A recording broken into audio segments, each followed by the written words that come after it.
Hey girls! Today I am going to film a get ready with me video. I've never done one before, so I am just going to jump right in and get started. There's also a couple things that I wanted to talk to you girls about and have a little like chit chat session with me. Right now I am using the Fenty Beauty foundation. I really like how it applies on my skin, and this has been like a really good summer shade for me. The last foundation I used was Rare, and I also really liked how it applied and the color of it on my skin too. But I just wanted to talk a bit about kind of the girly talk and things that I kind of struggled with when I was like younger, and I've kind of seen other girls struggle with as well. And so today we're gonna kind of talk about jealousy. We're gonna talk about sisterhood, the sisterhood wound. We're gonna talk about triggering friendships, all those things. And I'm actually so excited. Before I get really into it, I'm really excited because reason I'm getting ready right now is to go watch the Barbie movie with my friends, and it was like super spontaneous, guys. Like, we totally did not plan it, but I saw this like really good review about how it wasn't just a movie, and like a lot of people were like, oh, the movie is like so overrated, it's so overhyped, but it's like Greta Gerwig, like, she's the director. Like, how else are we supposed to react to this? Like, did y'all not see Little Women? Like, literally a cinematic masterpiece. But yeah, anyways, people were just like talking about how like, oh, everyone's just overhyping it up, but it's about womanhood, it's like uniting all these women. Like, all weekend I have been seeing so many women in in pink. I saw this mom with her daughter, and she had like super pink, like hot pink high heels, and it was so cute. And just people in like pink dresses and all this stuff. And it's like, I love seeing women like come together and just like doing like liking what we like, and not being ashamed of it. And like, especially like on Twitter, I would see people tweeting about how there are these grown men who apparently have a lot to say about the Barbie movie, and how, I don't know, that like just like griping about it, calling Margot Robbie mid, like, what the hell? Like, acting like they can even land someone that looks like her. But anyway. Okay, so I'm gonna talk about kind of like friendship. When I first, when I started having friends, it was like first grade, and I didn't even like learn English when I was in first grade, and I went to this like American school. It was like an American curriculum in Cambodia, so it was like an international school, but I didn't know English then, and so it was really hard to make friends, right? Because you like don't really know what anyone is talking about. And so I sat. It was like a group of table, like the way that the first grade table was structured, and it was just like there was one person I sat next to, and then the other two, it was like facing us, so it was kind of like a four-way kind of table. And there were like two girls and two guys in my group, and I easily somehow befriended the two boys that sat at the table near me. And I don't know, it was like it just came a little more natural to me, and I didn't start having girlfriends until I hit the third grade. And in the third grade, oh my god, like, we had this like little girly clique. It was like me and three other girls, and it was like super fun because we would like always share snacks, and we would just like do the funnest things. Like, I'm also using this Lancome concealer that like is not my shade at all, so don't burn me at the stake, okay? Um,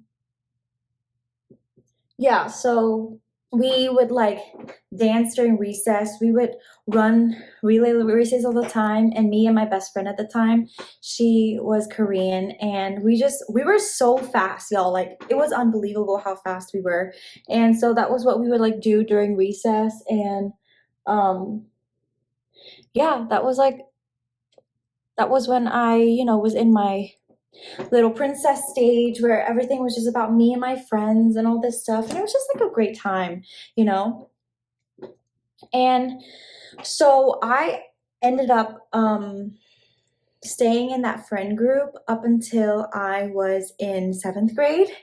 And when I was in seventh grade, we had some, it was a white girl who transferred into our grade. Or no, actually it was sixth grade. And I became friends with her in sixth grade. And we were like best friends. And as we were becoming like really, really close, I was kind of, I wasn't super close to the other girls anymore. And it was like a little weird stage, because it was like, wow, she's been with us all this time, but then all of a sudden, like, she's now friends with this girl that we're not really close with. We don't really understand her. So then there was just a kind of a lot of miscommunication. And I just remember there were quite a few like disagreements there. And sixth graders, we get really into it. Like we're really emotional about it. But so yeah, and then when seventh grade came, and I was still friends with that white girl. But I think with the summer, it was kind of like things were just felt a little bit weird when we came back to school in seventh grade. And I remember this was like the first week, and we had another white girl transfer over to our grade. And so the white girl that I was friends with, her mom came up to me and she was like, you both can't be best friends anymore because this girl, like my daughter, needs to be friends with this other girl who is white, the new transfer. And so you all need to be friends. You guys can't be best friends anymore. And I don't know why I took it so hard. Like I cried so hard. Like this 40-year-old woman, and I was 11 at the time. And let me tell you, I was like weeping about it. Like she literally, just imagine you're like 11 and you have a best friend, and then her mom, the mom who you've kind of like looked up to and like wished your mom was kind of like her and all these things, like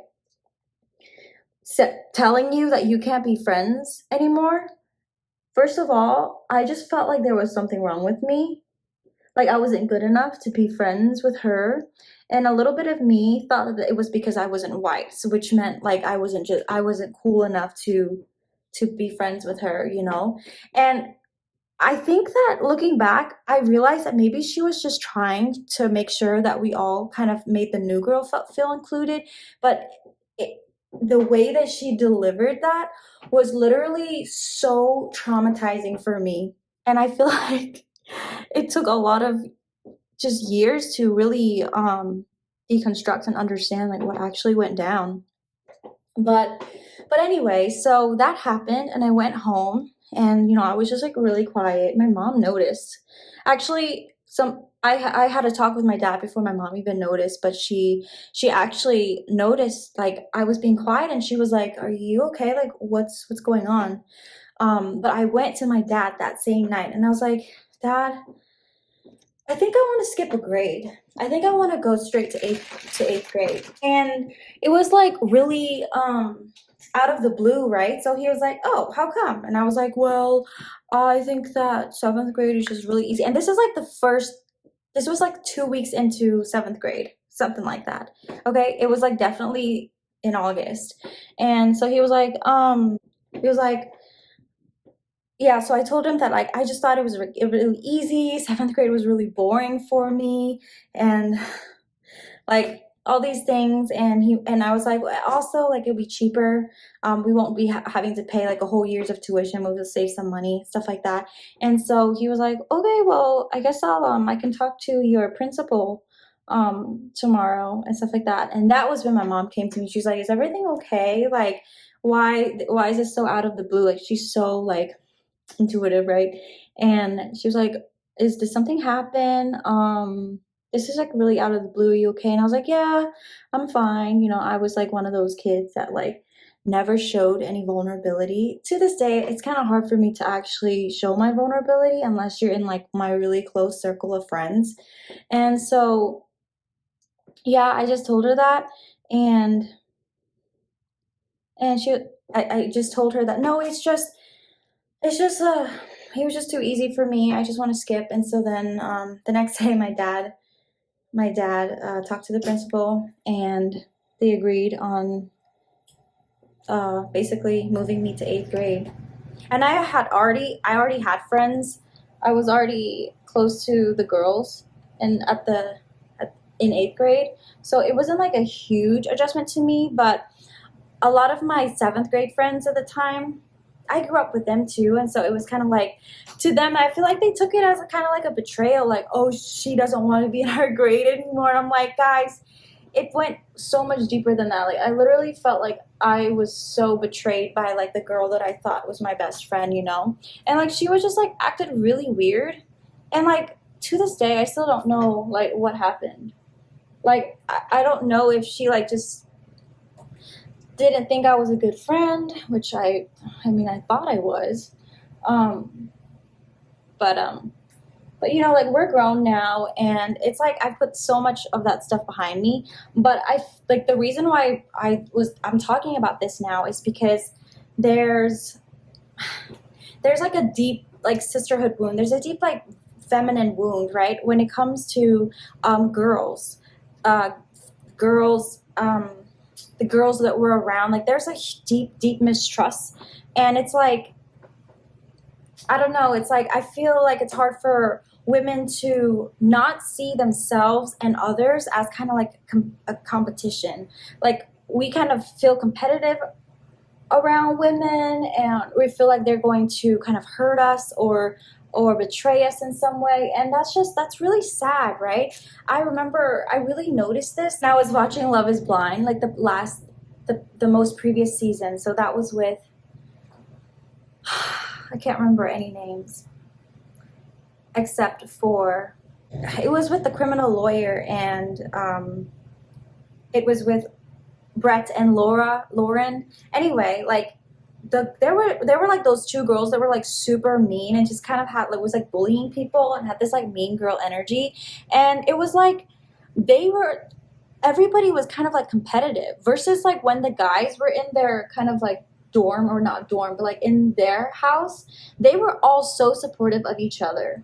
Like there was like, you know, like whoever the girl chooses, it's all cool with me, you know. But then when it comes to girls, it's like if this guy chooses you, or if this guy likes you, then somehow it means something about me. Like so we just internalize that so much, and it's like, why do we do this, you know? And I feel like it's because we've been put in competition with women. Like that's kind of like the society construct, and like the projection that it places on us is that we think that um it's we just naturally place ourselves in competition with other women because other people have in the past. And you know, like I grew up with 6 sisters, and I was always getting like compared to, and I always like heard all these comments, you know, just about like, oh, you're prettier than this person, or like you're smarter than this person, but this person is better at this than you. And I had a niece who, I love her. Don't get me wrong, I freaking love her. Um, I have a niece who, you know, is like light skin, like very like lighter skin, and she was tall and she had like straight hair when we were growing up, and that was like the beauty standard in Cambodia, right? If you have fair skin, if you're tall, and if you have straight hair. And so I was always getting compared to her, and so I think growing up I was always feeling kind of like threatened by other girls, you know. And so especially the fact that I also went to an international school. We had like we had a lot of Cambodians, we had a lot of Koreans, and then we had a lot of white white people. And even with like, it's not even just the school. I think it's just like with society, like Caucasian beauty standards. It's like so prevalent, right? It's like that is what drives the beauty standard. And so I don't know. I just felt that like there was always kind of an unspoken status. Like, okay, if you're white, you're automatically prettier. Like if you have blonde hair, blue eyes, you're automatically just more interesting and just pretty because you're like nice to look at. And if you look like the rest of us, then you're just boring. Like you have literally no shade in your color in your eyes. It's just black.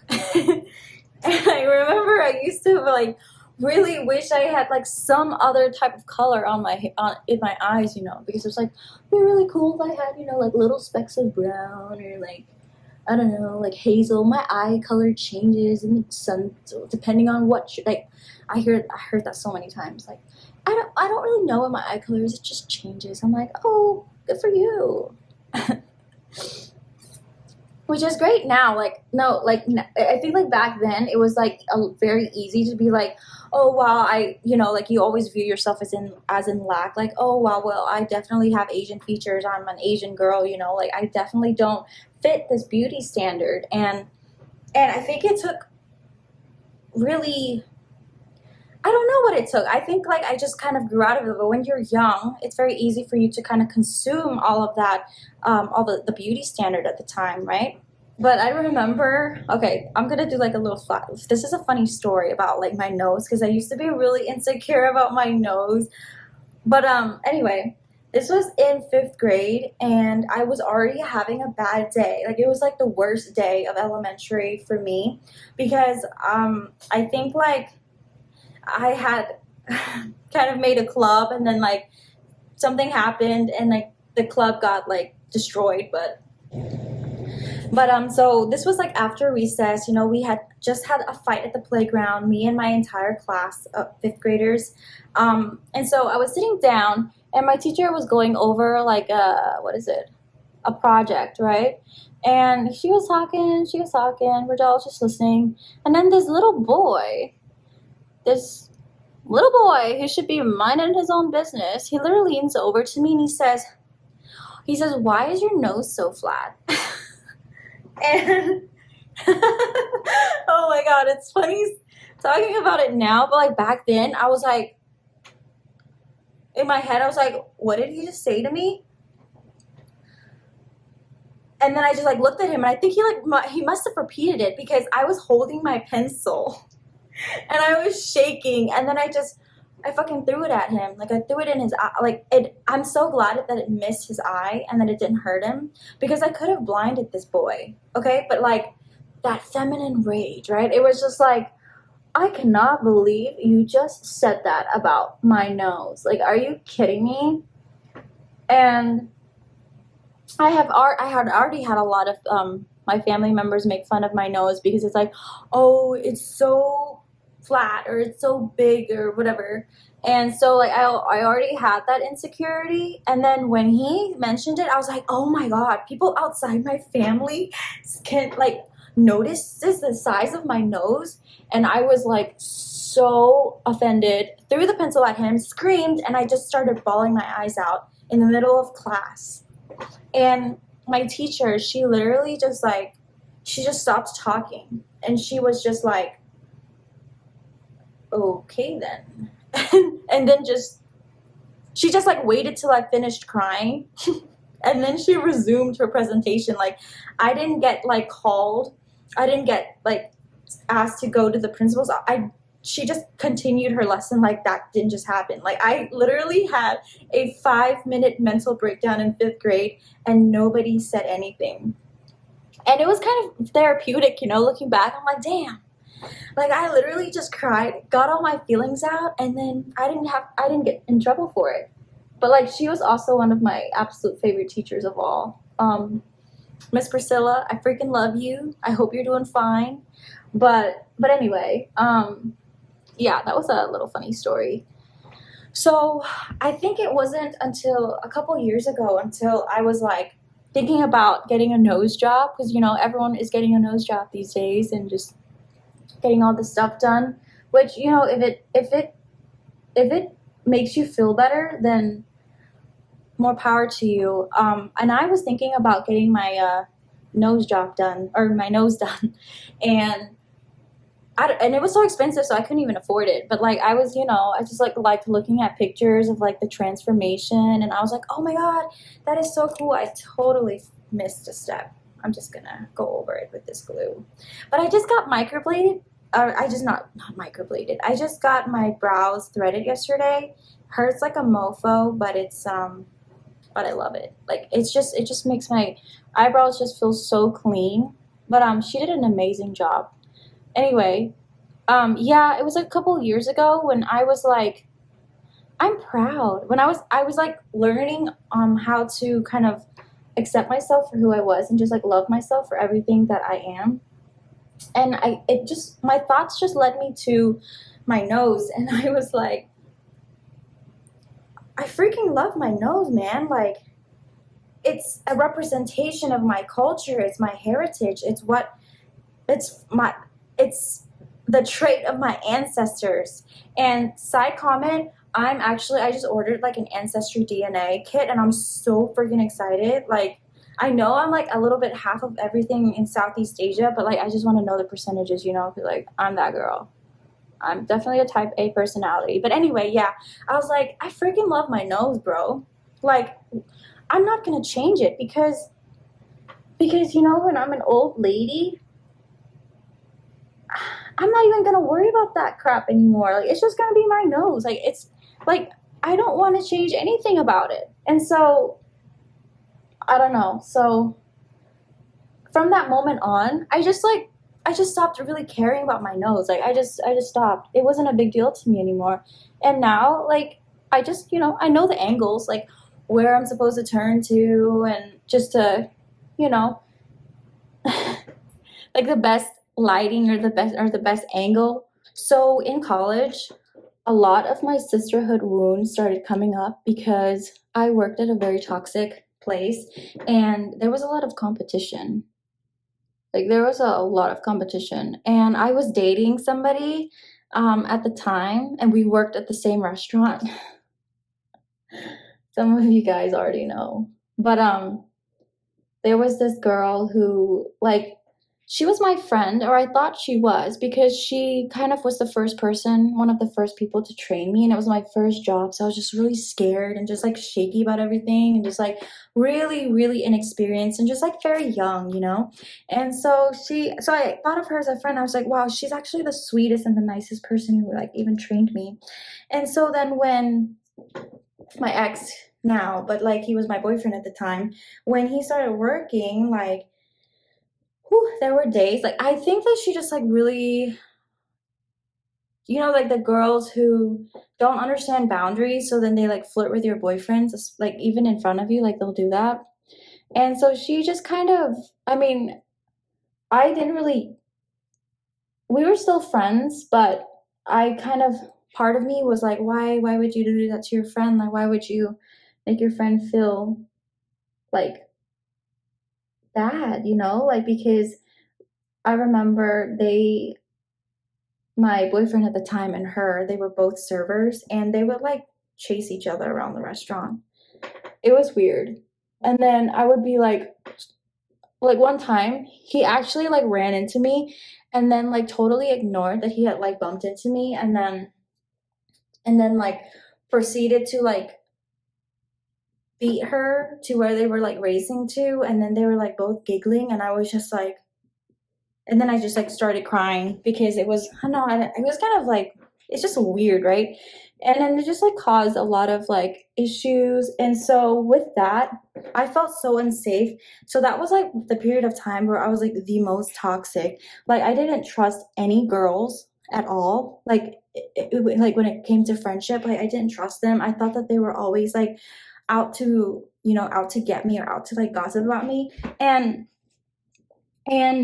I remember there was also like a deep hurt with girls who you don't expect to be betrayed by girls, right? With guys, it's like, oh well, yeah, like guys are trash is what like at the time we were all saying, because it was like we've not met like good healthy men, right? So then at the time it's just like, well, we kind of expect to be, screwed over by men, but like not with girls, like I feel like it's it's like you just don't expect that level of betrayal. So then when it's like when you confide into them like things like confidential things that you don't really think that they would like spread about you, they spread it about you, right? They villainize your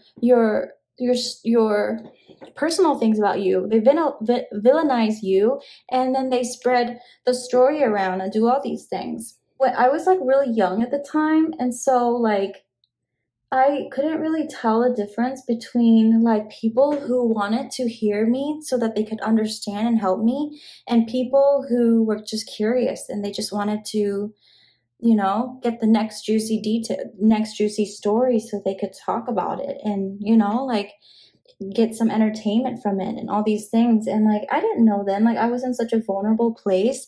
And so with that, it's like I couldn't tell, like I was extremely trusting at the time. And I was like, oh, you're asking me about my personal stuff. Like, sure, I'll tell you, because I mean, like, you're probably just wanting to support me and trying to like, like help me through things and give me advice. And sometimes they will, like they'll give you advice, but then they'll turn around and they'll be like, I guess what I just heard. Or like like I don't know, people who gossip, this gossip spirit that like is really that occurs a lot in female dynamics and like female friendship circles and all these things. And that comes from like being put in competition, right? It's like you have to somehow you measure the level of your worth based off of other girls um failures or other girls shortcomings, right? It's like, oh, if she messed up that like this, I could never do that, therefore I'm a better girl, that type of thing. And like I used to be like that too, like I used to think like that too. But that's why it takes a lot, like we have to take responsibility and become really conscious to those trains of thought, right? But yeah, so I just bought this. I freaking love it. It smells amazing. My friend from work recommended it, and I've been trying, and I knew about it, I just like haven't bought it. But I love it. It's like so like pretty. It's so pretty. It's the dark chocolate matte Too Faced contour, made with 100% natural cocoa powder. I don't know. I think that was French. But so, and I wrote something down. It says the existence of another woman doesn't add or take away from your worth. We are one. And like the sooner you come to know that our struggles are literally the same and our successes shall be celebrated as if we all experience the same level of success. Like that's what we need to do, right? We need to come together, sisterhood of the traveling pants. We need to come together and lift up our sisters, okay? Like we need to dismantle this kind of sense of competition amongst all of us, because oh my goodness, like everyone is so different, and beauty is just a construct. And I get that our brains, the way that our brains work is that it computates, I guess, symmetry in the faces and things like that. So a brain that like registers an attractive face, it's like that. I can understand that and I can accept that, and I can see like, okay, yeah, there is a certain level, there's like a biochemical, I don't know, like a biological explanation as to why certain faces are dubbed as more conventionally attractive. And I get that. But at the same time, that is just the overall face. It's not dependent on like a specific character, a specific feature, like a perfectly straight button nose or tall button nose and big doe, like, or like thick lips, and I don't know. I just feel like we need to kind of broaden our definition of beauty, right? Because beauty looks so different. Oh my goodness. I have seen so many beautiful women and not one look the same. And like the kind of beauty that I kind of like lean towards are like unconventionally attractive beauties, like they just have a specific look to them and nobody else looks like them, like those people who are conventionally attractive. That's great, but then there are also people who just look very different, and then that is also so pretty too, and it's just like beauty is a societal construct. And so like, how about we like not crucify each other and like die on that hill? How about we just like, when it comes to attraction and when it comes to beauty standards, how about we kind of like broaden our minds and, just like be more accepting of different traits and all these things. And like, okay, and then also coming to terms with, I don't know, like coming to terms with like the fact that it doesn't even last that long. like I'm 25 right now, which is great because, I'm having fun. I'm learning a lot. My body looks its best right now. I'm the healthiest I've ever been. And, so like the time when you're in like from, 15 all the way up to like even 30, or I don't know, I don't want to put like a framework or anything on it, but like there's only a specific time, like 2 or 3 decades where we look our best. And then what happens? We get our smile wrinkles and we get our wrinkles over here. We get like wrinkles up here, and we start to lose our cheeks and we start to look old, which is okay. Like that doesn't have to be triggering. Looking old, being old, it's a gift. It's a gift because you were able to live that long. But anyways, I'm kind of like veering off. So let me just like bring myself back and say, remember when I was like, okay, like a couple, like 10 minutes ago, I was like, yeah, I had a lot of fear around girls, and there was like a lot of like feminine wounds that I had to really like pay attention to, be conscious, and like change and deconstruct. Well, when I went through like some pretty tough breakups, my friends were there for me. Like the girls that I actually trust with my heart, like they were there for me. I called them like every freaking night, y'all. Like I called them every night.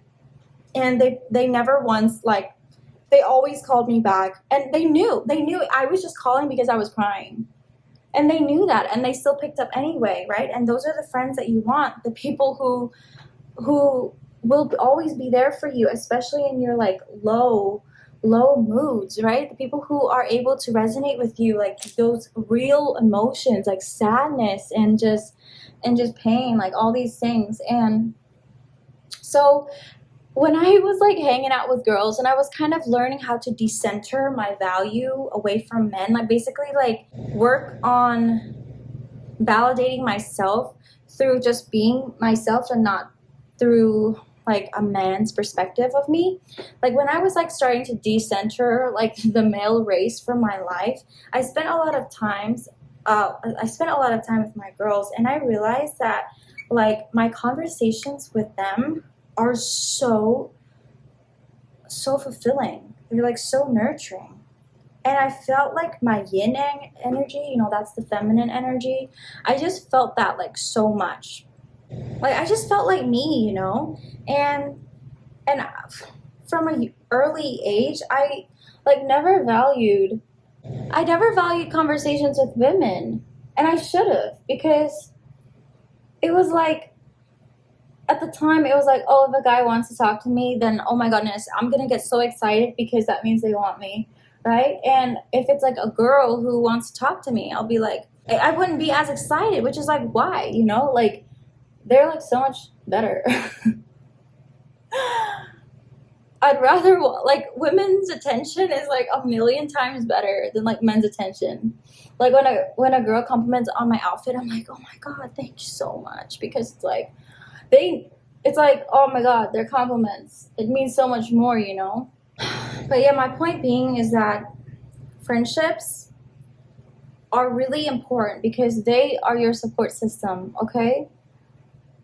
they are the energy that they provide you this energy when, you know, if you're, especially if you're dating, there sometimes can feel like a lack of like yin in your life, because it's like it can sometimes feel unbalanced. And you know, like you should always have time for your girls too, you know, like you should always like make sure that you're not like that even in your relationships you're still making time for your friends, because they are so important, you know. And like, yeah, put your relationship first, but sisterhood, it's so important. You need women around you. You need women around you who lift you up, who nurture you, who provide warmth, who are gentle and loving, because they will be able to connect with you in ways that are like so much more organic and so much easier than like say your boyfriend could.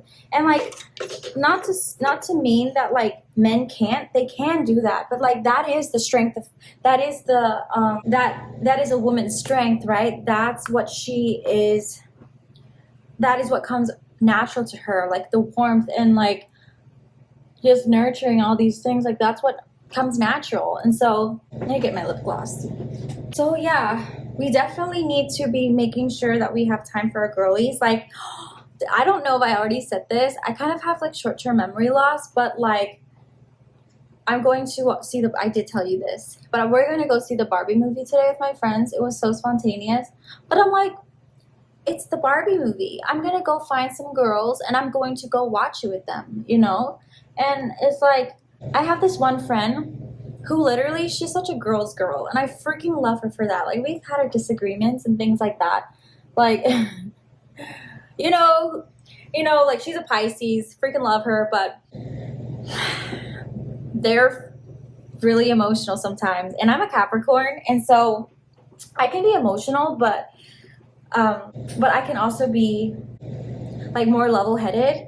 And so yeah, sometimes we'll get into these arguments, but it's like whenever I need her, whenever she needs me, like we're always there. We always make time for each other, and I just love that about our friendship, you know? And so yeah, we need to just focus more energy on our friendship and in our friendships, and kind of just be aware of like what kind of energies that you want to, you know, invite into your life and things like that. And another thing is that when you're not friends with someone who's good for you, you will get triggered, okay? And when I say triggered, is that they can be somebody who reminds you a lot about your past self, that you've kind of leveled up from. And it's not in a condescending, I'm not trying to say this in a condescending way, but it's like those friends who their choices trigger you because you don't agree with their choices. You know what's good for them, but then when you see them make those kinds of choices and see them do certain acts, and it doesn't agree with like who you are, you're going to be pushed to feeling like you need to change them, or you need to somehow correct them or kind of hold them accountable for the actions. And that's actually not a place that we want to be, right? We're not trying to mother our friends. They're accountable for themselves and their own actions and all these things. And you're not showing up as a good friend if you're like, hey, this is what you need to do. This is what you need to change about yourself. Like, no. We hold ourselves accountable.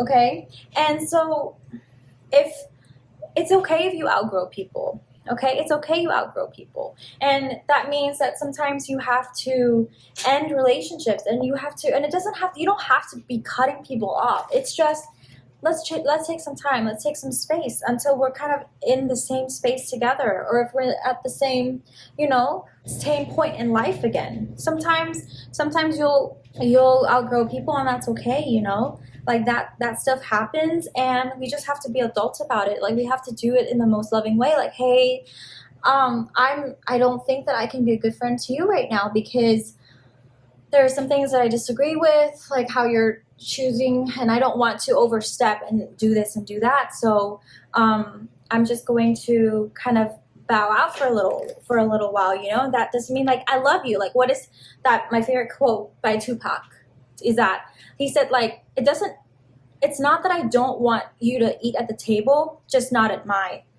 you know. And it's like so freaking relevant, because I know I'm not for everybody. Like, my personality, like how I kind of show up, I know I'm not for everybody because I can be blunt sometimes, and I can be like, I will tell you if you ask me, I will tell you what's on my mind, and I will tell you if I disagree with you, especially if you ask me. But and you know, like I hold myself to kind of like the highest regard, especially now that I'm kind of like out of these like toxic environments and stuff like that. And I want, and that means that I only have certain spaces for certain people in my life. Like, I'm not going to have space for everybody. I'm not trying to have a bunch of friends, and I'm not trying to be everybody's friend, and I'm not trying to have everybody like me, because that's not me. The people who I am friends with, like, they are people who I'm learning from, and we're kind of like in this kind of this like dynamic where we're both kind of um encouraging each other to act in like the most empowering ways, and so it's very important, like the company that you keep, right? You want the company you keep to be people who are actively walking in the same path as you, as like making those moves, like to level up and to be like empowered women and all these things. And it's hard.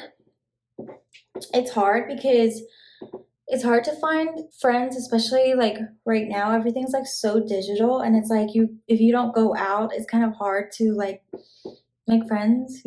But I still think that the people that are meant for you, they will come into your life. Okay? And it's like attract like, right? And that the law of attraction, it's like it's just inevitable. Like, your people will be drawn to you. You just have to show up authentically, right? Like, as cliche as it sounds, if you're putting out authentic energy, if like the stuff that you post, the stuff that the stuff that you talk about, as long as it's authentic, then you're good, sis. Okay? We don't need to be like in this like, oh, I need to make friends with everybody and anybody. They will come. They will come. And I one of my best friends, she just moved to Georgia, and it's really sad. I was like really depressed for a little while, and I didn't realize that until my boyfriend said that, like, hey, you're kind of depressed. And it was around the time when she left, and like we worked together and everything, so it was just kind of hard. And like my other best friend just moved to a different department, or just moved to a different like location, so I don't know. It was hard because I was like finally at a space where I was like, wow, I really resonate with these women. But it's like there will always be more space. There will always be more space for people who are there, who are for you. And it's like, to think that like you still have yet to meet the best people in your life. Like, oh my God. It makes me so excited about life, right? When I think about like how there's still people that you need to meet that you will like love. There's still foods that you haven't eaten that will be your favorite foods. There's still cities and places that you will visit that will be your favorite. Like, those things that haven't happened yet, and it just makes me so excited about life. But yeah, I'm kind of like done with my makeup. I wasn't really like paying much attention to it. I thought I was going to do more. Oh, I guess I could put this mascara on, but I'm not an expert, y'all, but I don't know. I've always wanted to do one of these videos, and I remember when I was a kid, I would just like hang out in the shower, and I just like talk to myself. I would make up all these scenarios, especially if they were like confrontational situations, because I was like so like anti-confrontational. I would like invent all these situations in my head, and then I'll be like, I'm gonna come up with like the best comeback, and I'm gonna be like such a badass. And I would like act in front of my mirror all the time, like these like super um confrontational, super sad situations, and then I'll like learn how to like make myself cry, all these things. It was crazy. Another thing that why I was so excited about this week is because like I just felt so girly. Like, oh my goodness, everybody's excited to go see Barbie, and like I just felt like being super feminine. Like, I just wanted to like put on a face mask or do some makeup, or like just something, because it's like, oh my goodness, I love that like this is uniting all of us. And I'm so glad that like my friend, she decided to you know, she got those tickets and like we're gonna go together because like, oh my god, such a cute little girls' date. But the lighting isn't the best, but let me see. I think I'm done. Okay, well maybe I'll take a nice selfie and then I'll like put it in the cover. But okay, girls. I had so much fun talking to you guys. This is not a glam look. This is like the best I've got, honestly, especially because I mean like it's just gonna be like a little date. So I'm not gonna put on lashes or anything or go all out, but I had so much fun. Thank you for tuning in today. Yeah, okay, well, I'm gonna go now. I love you guys. Please like, how do people say this? Please like, share, follow, subscribe, whatever people say. Click on the button below to subscribe. But okay, I'm gonna go now. I love you girls. Bye.